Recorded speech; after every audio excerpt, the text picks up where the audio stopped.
If your entire understanding of Hercules comes from the Disney movie, I am about to ruin your childhood. Forget the singing demigod riding a Pegasus. The real Hercules had god-tier strength, crippling trauma, and severe anger management issues, and got sentenced to the most unhinged community service assignment in human history, the 12 Labors, or as I call it, the world's most extreme anger management program. The origin of the beef. Like 99% of the problems in Greek mythology, this entire situation started because Zeus could not keep it in his toga.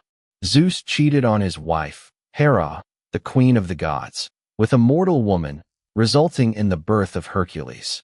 Now, Hera cannot punish Zeus because he is the king of the universe, so she decides to take all of her rage out on this literal infant. When Hercules is just a baby sleeping in his crib, Hera sends 2 highly venomous snakes to assassinate him. Baby Hercules just wakes up, grabs the snakes by the throat, and strangles them to death like they are stress toys. Fast forward a few decades. Hercules is a legendary warrior. He is married, has kids, and is living his best life. Hera absolutely hates this. So, she decides to hit him with the most devastating divine curse possible. She gaslights his brain. She strikes him with a fit of temporary, blinding insanity. In this god-induced psychotic break, Hercules tragically destroys his own family. When he finally wakes up and realizes what the gods made him do, he is completely broken. He goes to the Oracle of Delphi to ask how he can ever possibly atone for this. The Oracle tells him he has to go serve his cousin, King Eurystheus, for 12 years and complete a series of impossible tasks. The worst boss in history. Now, you need to understand who King Eurystheus is. He is not a brave warrior. He is not a wise king. He is a pathetic, terrified, fragile little micromanager. Every time Hercules walks into the palace to get his next assignment, Eurystheus gets so scared of his muscles that he literally runs away and hides inside a giant bronze jar buried in the floor. So Hercules is getting his community service assignments from a guy screaming at him from inside a pot. Originally, there were only supposed to be 10 tasks, but Eurystheus acts like that one awful boss who constantly moves the goalposts and refuses to give you credit. Labor 1, the bulletproof hoodie. Labor number 1 is to kill the Nemean Lion. This is not a normal lion. It is a mythical beast with golden fur that is completely impenetrable to mortal weapons. It is essentially wearing Kevlar. Hercules walks up, shoots an arrow at it. The arrow completely bounces off, and the lion just stares at him. So Hercules drops his weapons, wrestles the massive beast to the ground with his bare hands, and puts it in a chokehold until it passes out. Then, he uses the lion's own razor-sharp claws to skin it, and for the rest of his life, he wears the bulletproof lion skin like a tactical hoodie. Labor number 2 is the Lernean Hydra, a massive water serpent with 9 heads.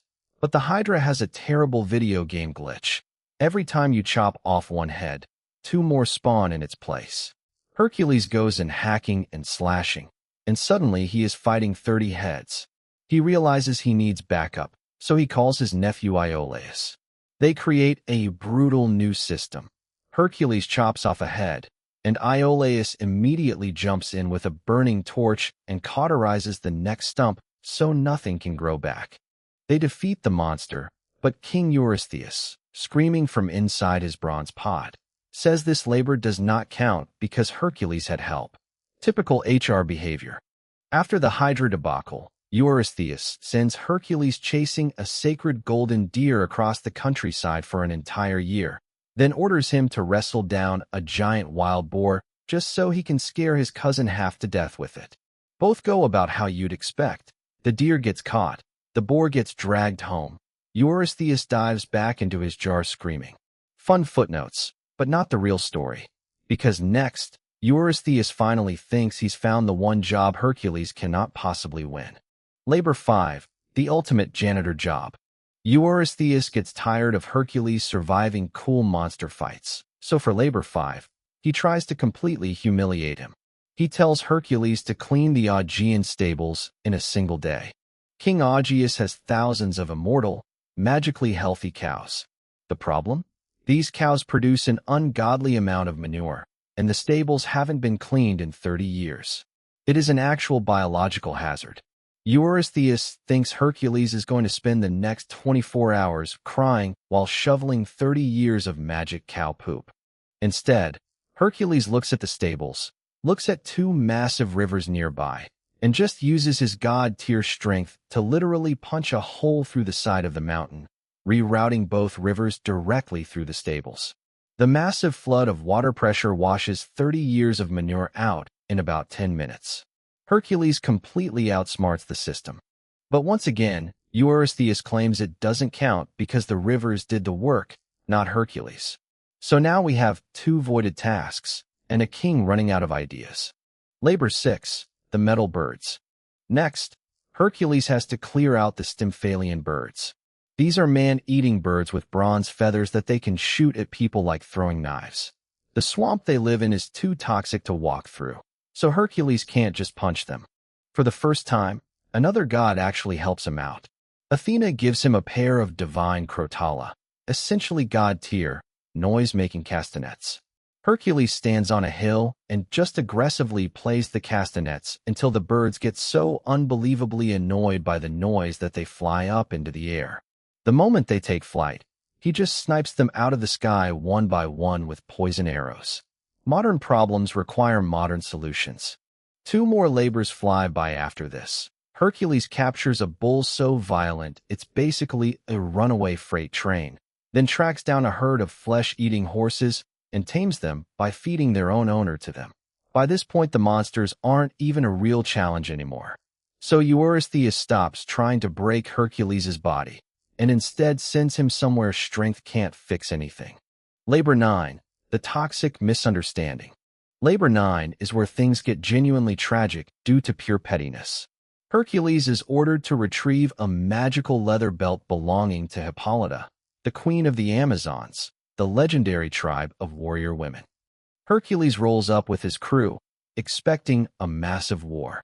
Instead, Queen Hippolyta comes down to the boats, takes one look at Hercules, and is extremely impressed. They actually have a totally normal, civil conversation. She basically says, "Oh, you're doing community service? That sucks. Yeah, you can have the belt, no problem." It is the first time in this entire journey that simple communication actually works.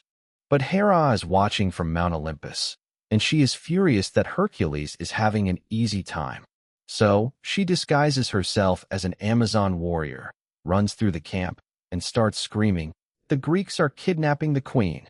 The Amazons panic, draw their weapons, and attack the ships.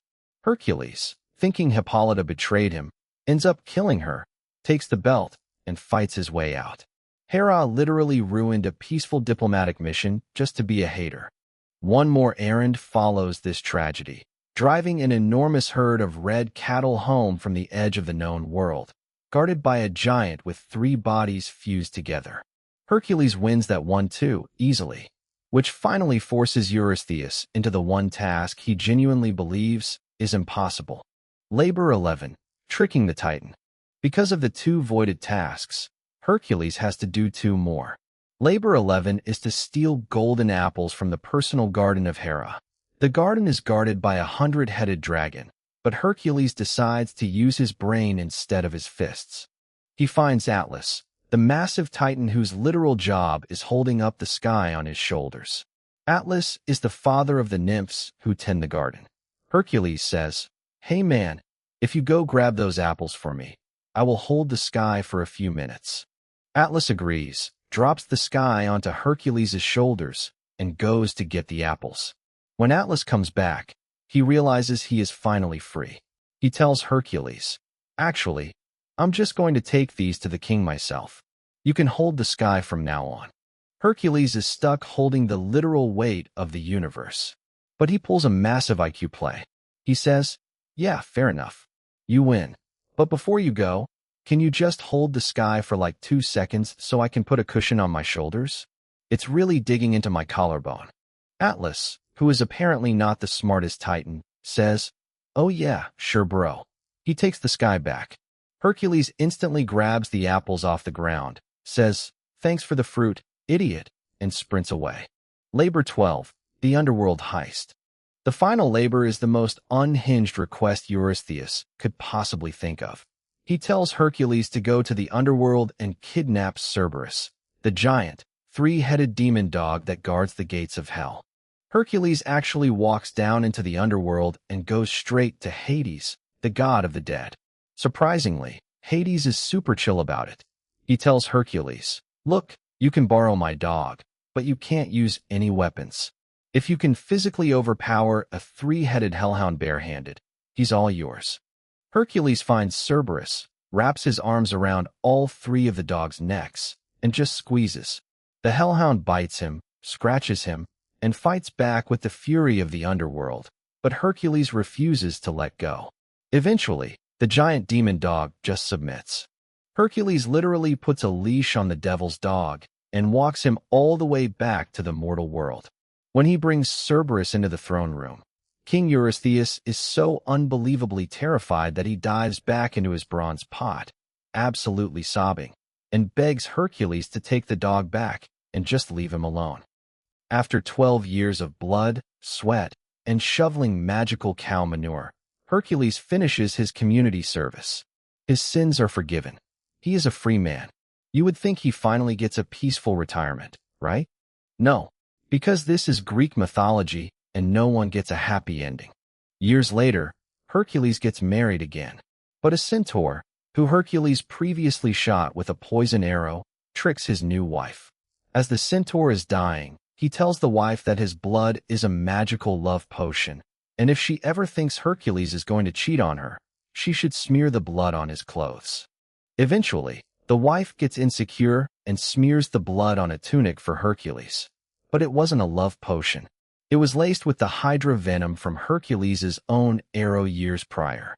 When Hercules puts the shirt on, it literally fuses to his skin and starts burning him alive. The pain is so unimaginable, and he cannot take the shirt off, so the strongest man in the world builds his own funeral pyre and asks to be burned alive just to stop the pain. When his mortal body burns away, the gods finally take pity on him. Zeus pulls his soul up to Mount Olympus, makes him a full god, and finally, after a lifetime of trauma, rage, and terrible management, Hercules gets to rest. He didn't succeed because he was flawless. He succeeded because no matter how many impossible tasks, terrible bosses, or literal monsters the universe threw at him, he absolutely refused to quit. And honestly, anyone who can deal with HR for 12 years deserves to be a god.